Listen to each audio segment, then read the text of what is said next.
Hello everyone.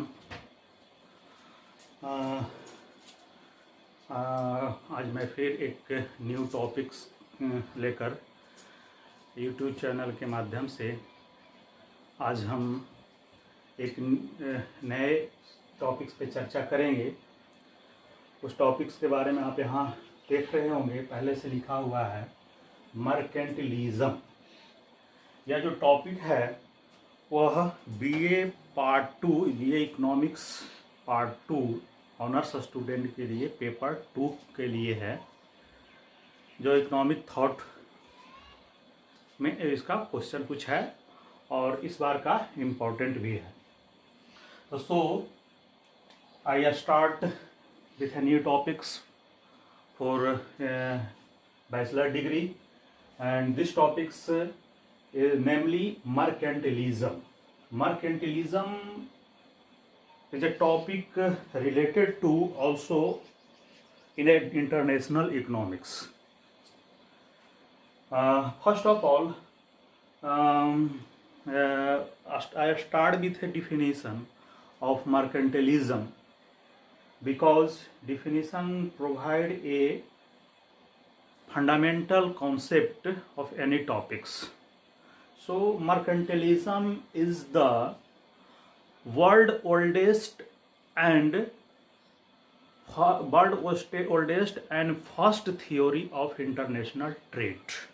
कहने का मतलब यह हो गया कि मर्केंटिलिज्म एक इंटरनेशनल ट्रेड थ्योरी है और वह पूरे विश्व का इकोनॉमिक्स में, पूरे विश्व में पहली थ्योरी है जो इंटरनेशनल ट्रेड के रूप में जानी जाती है। First of all, mercantilism start with yearly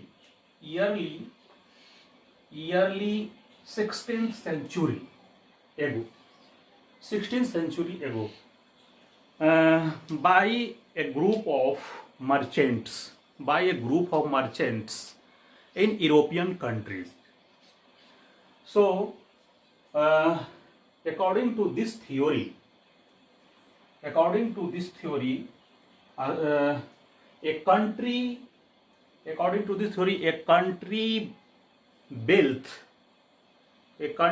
wealth could be determined by the amount of gold and silvers holding.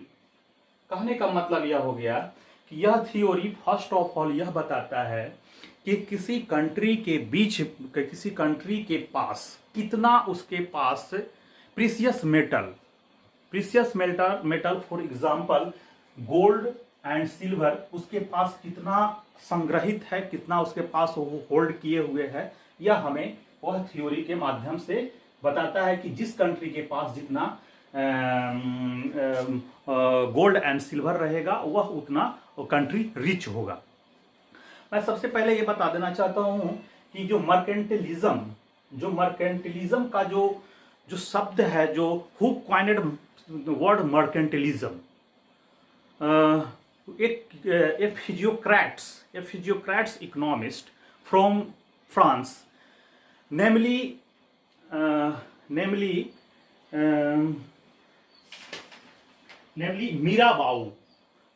Mirabeau coined this term mercantilism in early 16th century. But mercantilism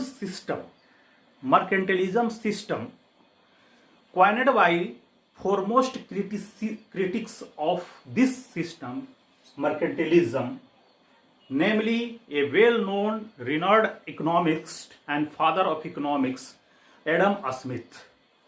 According to this theory, a country increased their wealth and power by exporting more goods and services and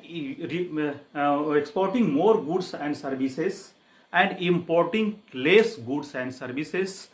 Then this condition follow for mercantilism. Adam Smith का जो यहाँ research था, इन्होंने बताया अपना कि ये mercantilism का पॉलिसी है और इन्होंने मर्केंटिलिज्म के बारे में वो क्रिटिसाइज भी किया, जिसे हम बाद में चर्चा करेंगे। तो तो हम इसके बारे में जानेंगे कि मर्केंटिलिज्म का शब्द कैसे हुआ, ये जनरेट कैसे हुआ, एक ग्रुप ऑफ मर्केंटाइज था उसके द्वारा हुआ। किसी कंट्री के पास अगर वेल्थ है, गोल्ड एंड सिल्वर होल्डिंग बहुत ज़्यादा है, तो कंट्री को रिच माना जाता है। So why country, how country generate and increase gold and silver, gold and silver।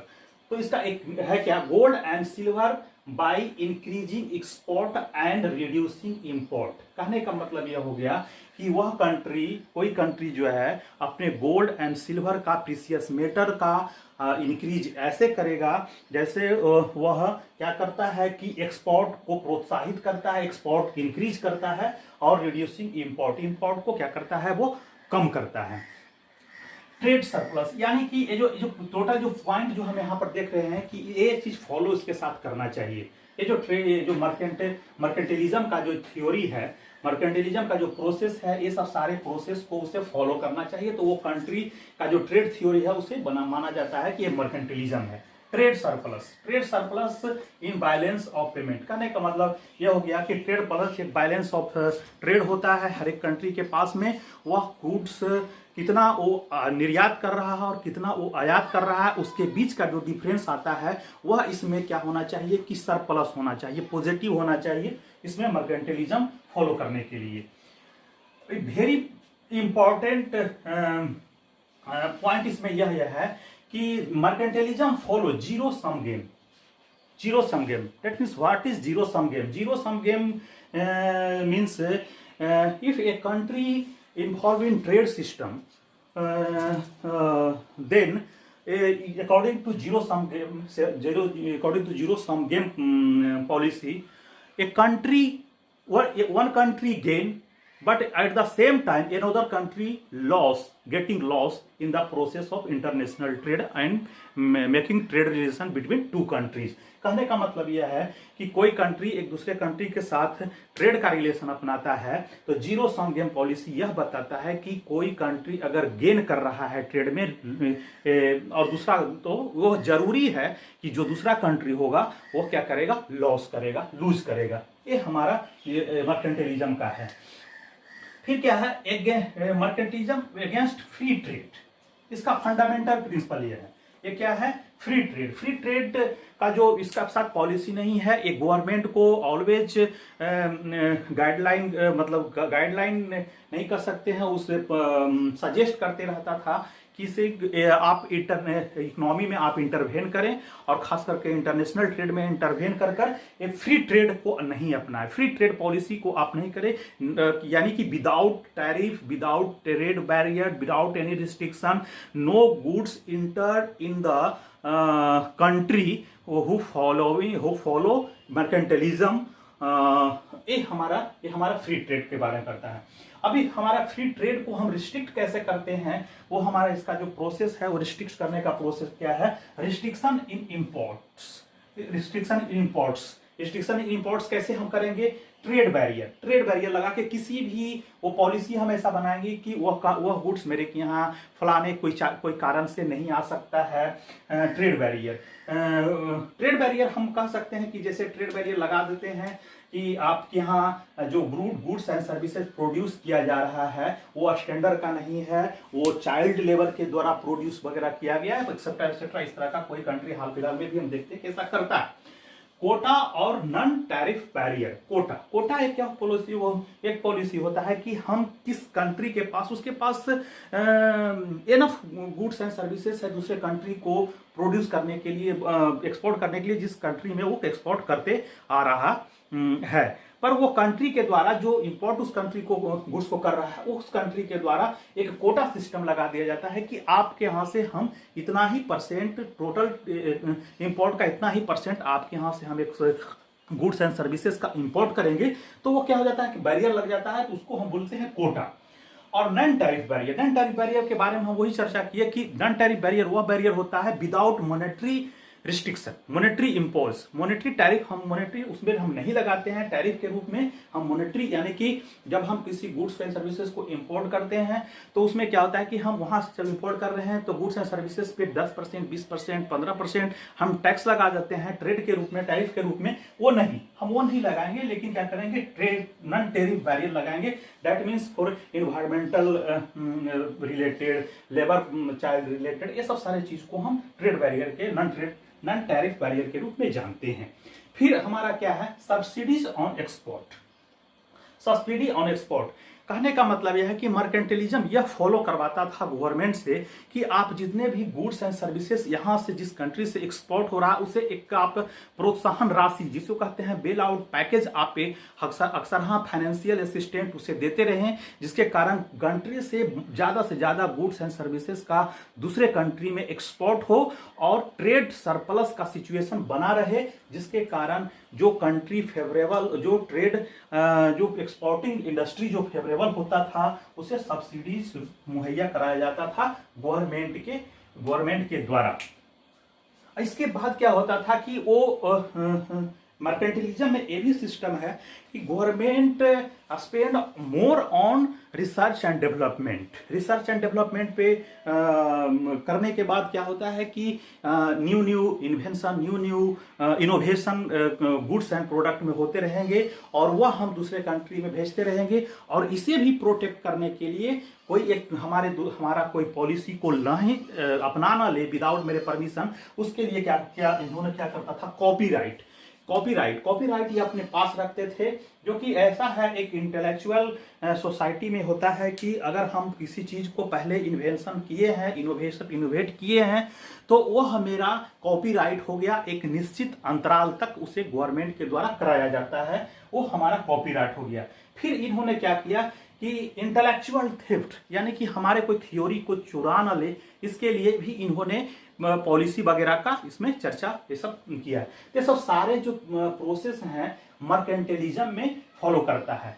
Finally जो इसका जो मेन जो प्रिंसिपल है इसका क्या है कि a country increase their wealth and power bye exporting more goods and services and reducing more and more goods and services and holding and increasing and holding amount of gold and services। यहाँ पर हम कहीं book में देखेंगे, international theory के बाद में हम बुक में देखते हैं कि ये बुलियंस की चर्चा करता है। बुलियंस मतलब प्रीशियस मेटल, जो कि गोल्ड एंड सिल्वर को एकत्रित करके वहां पर वो बोला जाता है। तो ये भी यहाँ पर एक पॉलिसी है। तो ये जो क्या कहने का मतलब है कि एक फ्री ट्रेड का एगेंस्ट था, जीरो सम गेम का पॉलिसी अपनाता था, रिस्ट्रिक्शन करता था इंपोर्ट पे और प्रमोट करता है एक्सपोर्ट पे, और डोमेस्टिक इंडस्ट्री को क्या करता है कि रिनोवेट करने के लिए, जागृत करने के लिए, इसे प्रमोट करने के लिए गवर्नमेंट से सहायता दिलवाता है। जो हम एक जो न्यू ट्रेड पॉलिसी है उसमें हम पढ़ेंगे, जो जगदीश भागवती के द्वारा थ्योरी एक दिया गया है, जो उसमें है इमेजराइजिंग ग्रोथ, वो हम पॉलिसी पढ़ते हैं। तो उसमें वहां पर क्या इन्फेंट इंडस्ट्री का उन्होंने चर्चा किया है। इन्फेंट इंडस्ट्री वह इंडस्ट्री होता है जो किसी कंट्री में वो अभी जन्म ले रहा हो, वो अभी उपज रहा हो, उस इंडस्ट्री को उन्होंने प्रोटेक्ट करने की एडवोकेसी की है गवर्नमेंट से कि इसे आप प्रोत्साहन दीजिए, प्रोटेक्ट कीजिए, शिशु की तरह, बच्चे की तरह, जो आगे चलकर आपको इकोनॉमी में और इंटरनेशनल ट्रेड में आपको बहुत बेनिफिशियल होगा। तो ये सब सारे चीज डोमेस्टिक को वो ज्यादा प्रमोट किया करता था मर्केंटलिज्म के द्वारा।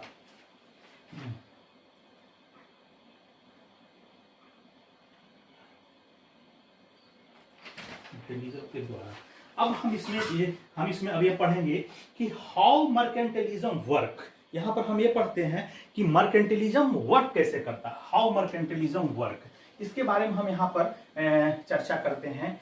हाउ मर्केंटलिज्म वर्क, यानी कि ये जो सिस्टम है वर्क कैसे करता है, काम कैसे करता है।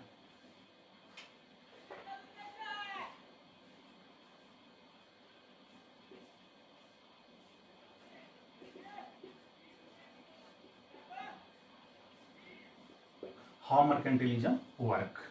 तो मर्केंटिलिज्म वर्क ऐसे करता है।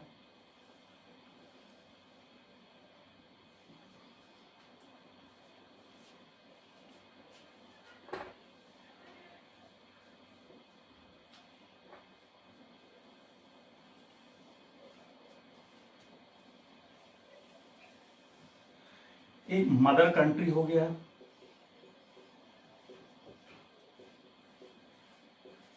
मदर कंट्री हो गया, यानी कि जो कंट्री मर्केंटिलिज्म को फॉलो करता है, और इसके क्लोनीज हो गए जहां पे इसके शासन चलते हैं। और हाँ, मर्केंटिलिज्म का एक और है कि एक क्लोनीज को प्रमोट करता है कि हम किसी कंट्री में जाके अपना आधिपत्य जमाएं, हम अपना शासन करें, जिसके कारण हमें मोर गुड्स एंड सर्विसेज वहां एक्सपोर्ट करने के मुझे आज़ादी रहेगी, मुझे राइट रहेगा। ये होता है। तो ये हमारा एक प्रोसेस है। इसमें क्या करता है ये कि यहां से ये जो कंट्री है, इसको इस कंट्री से gold, silver and precious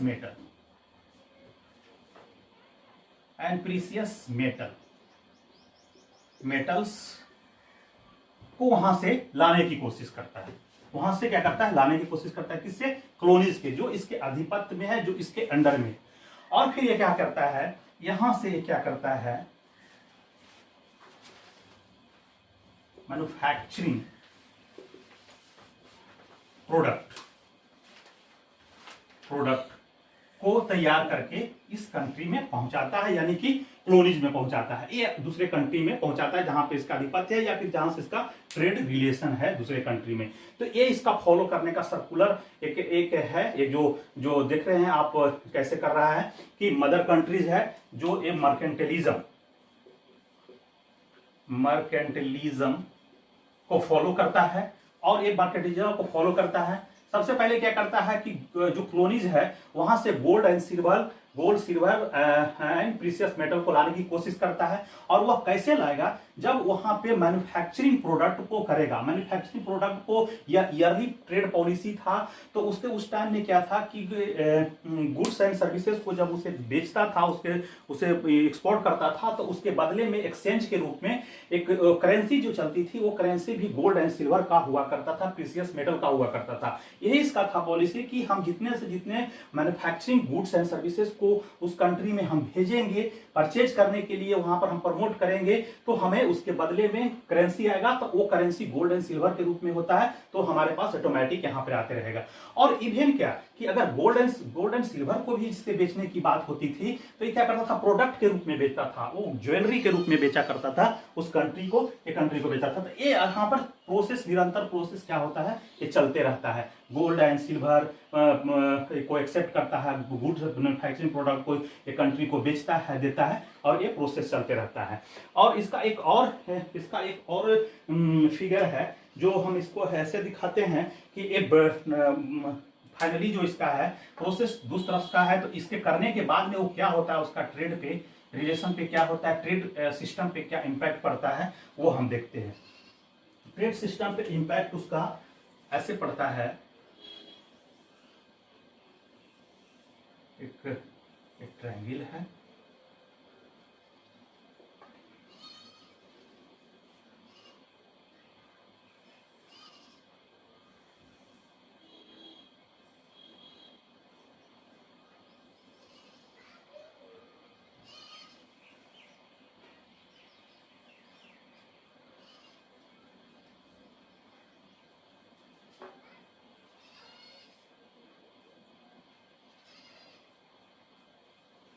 more export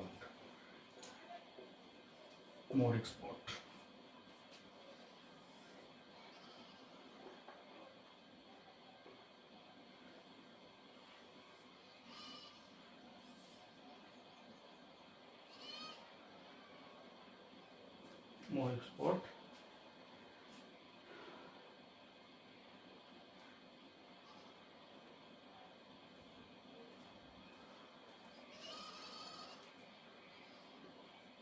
less import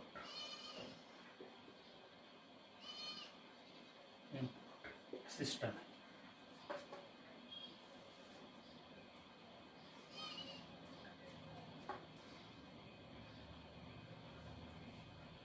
balance of trade इसका क्या होगा, बैलेंस ऑफ ट्रेड इसका सरप्लस होगा, बैलेंस ऑफ ट्रेड इसका सरप्लस होगा, फेवरेबल होगा, सरप्लस और फेवरेबल, फेवरेबल ये हमारा है। देखिए इसी तरह का होता है, यानी कि इसका जो एक हम ट्रेडिशनल तरीका से, बहुत ही सिंपल तरीका से हम फिगर से लेके आकर समझाने का कोशिश किए हैं कि जब एक्सपोर्ट और इंपोर्ट की जब चर्चा आती है तो इसका एक्सपोर्ट का तुला जो इसका जो मेजरमेंट होता है, जो तराजू जिसको हम लोग बोलते हैं, उसका पलड़ा भारी होता है और इंपोर्ट का पलड़ा कम होता है, जिसके कारण ये इसका नीचे की ओर है, इसका ऊपर की है। इस कंडीशन जब फॉलो करता है तो बैलेंस ऑफ ट्रेड क्या होता है, या तो सरप्लस होता है या तो फेवरेबल कंडीशन, इसके फेवरेबल कंडीशन में होता है। तो ये हमारा था how mercantilism work, mercantilism, how mercantilism work, कैसे मर्केंटिलिज्म वर्क करता है। तो मर्केंटिलिज्म इस दो चित्र जो हम बताएं, जो फिगर जो बताएं, उसके अनुसार मर्केंटिलिज्म क्या करता है, वर्क करता है।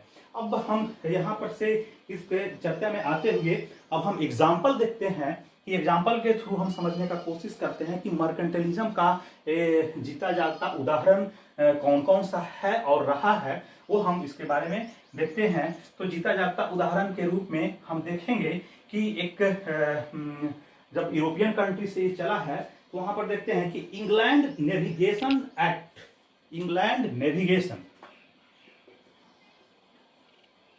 इंग्लैंड नेविगेशन एक्ट 1651 में लगाया गया था। ये जो एक्ट क्या बताता था, इंग्लैंड नेविगेशन एक्ट बताता था, प्रोहिबिटेड फॉरेन वेसल इंगेजिंग इन कोस्टल ट्रेड, इंगेजिंग इन कोस्टल ट्रेड को हम क्या करता था, रिस्ट्रिक्ट कर दिया था, प्रोहिबिट कर दिया था। All colonial exports to Europe had to pass through English channel and we re export to Europe.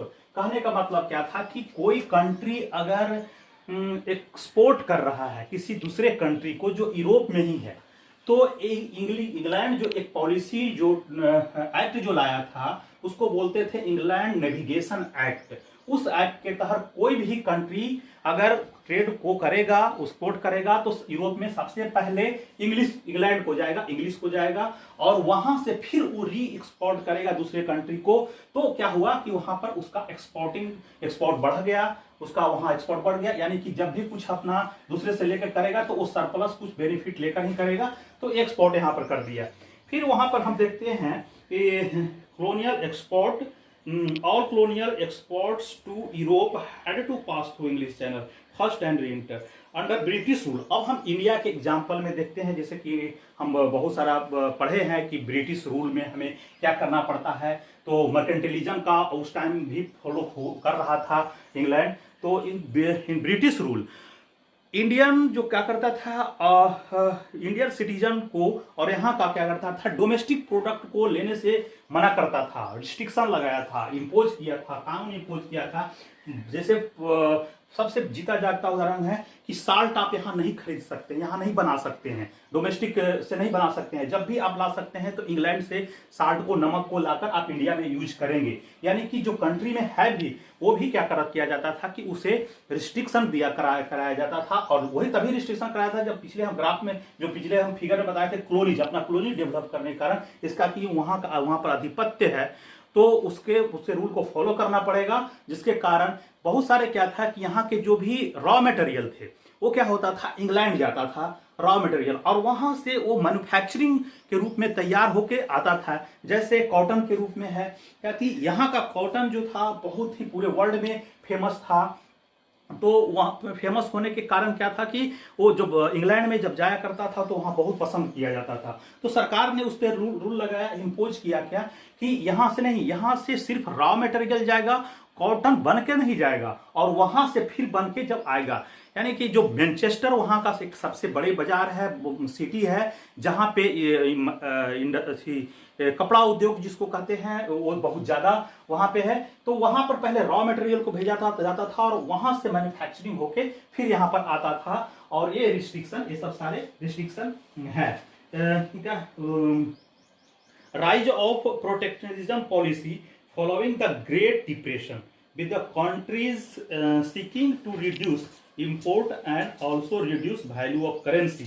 अब यहाँ पर क्या हो गया कि जब ये सिस्टम चलने लगा तो धीरे धीरे देखा जाने लगा क्या कि डिप्रेशन का एक सिचुएशन आएगा। डिप्रेशन का सिचुएशन इकोनॉमी में आना ही है जब तक मनी का सर्कुलेशन सबके पास नहीं होगा तो डिमांड जनरेट नहीं होगा। जब डिमांड जनरेट नहीं होगा तो फैक्ट्रीज में प्रोडक्शन बंद हो जाएंगे, मार्केट में खरीदार कम हो जाएगा, तो फिर कौन खरीदने वाला रहेगा। तो जिसके कारण देखा गया क्या कि एक डिप्रेशन की स्थिति आई।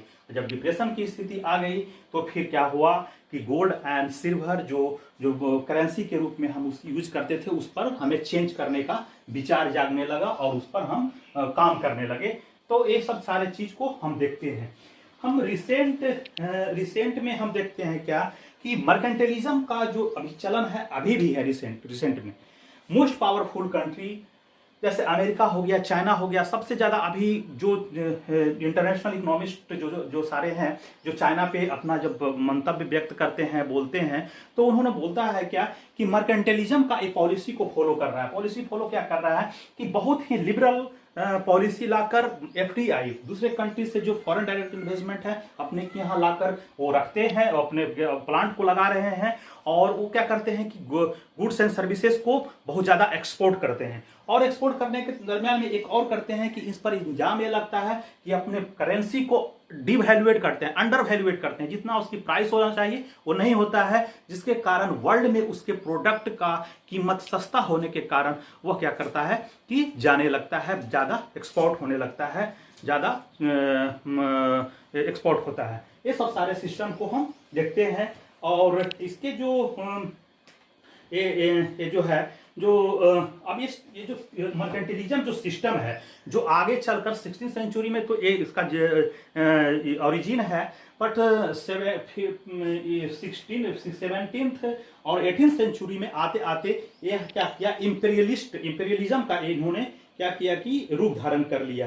इंपेरियलिज्म का पॉलिसी फॉलो करने लगा, इंपेरियलिस्ट हो गया। During this theory flourish during the 17th and 18th century as a imperialism was being promoted by the colonial empire। और वही जब एम्पायरी करने लगा, ट्रेड सरप्लस करने लगा, ये सब सारे चीज को करने लगा। और इसके सबसे विरोधी, सबसे बड़ा क्रिटिक्स जो हुए, जो एडम स्मिथ हुए, इन्होंने बताया था क्या कि इसका जो है पॉलिसी है जो मर्केंटलिज्म का है, सो इन्होंने बताया क्या कि सिर्फ एक ही है कि increasing a nation wealth by exporting more goods and services और in contrast importing less and generate more gold and silver by the countries. ये हमारा ये है। अब क्रिटिसिज्म में हमारा क्या है, और एडम स्मिथ ने फ्री ट्रेड का एडवोकेसी किया, बोला कि नहीं जीरो सम गेम जो पॉलिसी है, जो इसका जो है वो हम क्या करते हैं कि ये ऐसा नहीं हो सकता है। अगर दोनों पार्टी को अगर बेनिफिशियल उठाना है तो फ्री ट्रेड करेगा, तो एक्सपोर्ट करने वाले को भी फायदा होगा और इंपोर्ट करने वाले को भी फायदा होगा। इसके क्रिटिसिज्म में है mercantilism is a philosophy of zero sum game. Mercantilism which stress government regulation and monopoly leads to inefficiency and corruption। Mercantilism justify empire building, empire को खड़ा करने को जस्टिफाई करता था, और साथ ही एंड पॉवर्टी ऑफ कॉलोनीज, गरीबी का भी एक एडवोकेसी करता था। इसलिए करता था कि इसे कहता था कि जब तक गरीबी पनपेगी नहीं तो कॉलोनीज कैसे होगी, हमारा एम्पायर चलेगा कैसे। और restriction on wages and salary, working class पे इन्होंने वेजेस एंड सैलरी पे रिस्ट्रिक्शन किया था, जिसके कारण बोलता था कि इसे कम सैलरी हमें पे करेंगे तो ज़्यादा हमें बेनिफिट होगा और एम्पायर को हमें खड़ा करने में हमें ज़्यादा सहूलियत होगी। तो ये सब सारे चीज क्रिटिसिज्म के रूप में आता है। ये हम यहाँ पर देखते हैं, mercantilism leads to tit for tat policy that is high tariffs on imports leads to retaliation. अगर किसी दूसरे कंट्री पे आप टैरिफ लगाएंगे तो रिटेलिएट करेगा, वो आपके प्रत्युत्तर में वो भी टैरिफ लगाएगा, जिसके कारण क्या है कि हम फिर धीरे धीरे एक हम सिमटते जाएंगे, सिकुड़ते जाएंगे हम अपने वर्ल्ड ट्रेड में। और ये हमारा ट्रेड का पॉलिसी का जो मर्केंटलिज्म का था, जो हम पहले भी चर्चा कर चुके कि one of the most oldest and first foreign trade policy by the principle of generating gold and services, holding gold and silver by exporting more goods and services and importing less goods and services, and following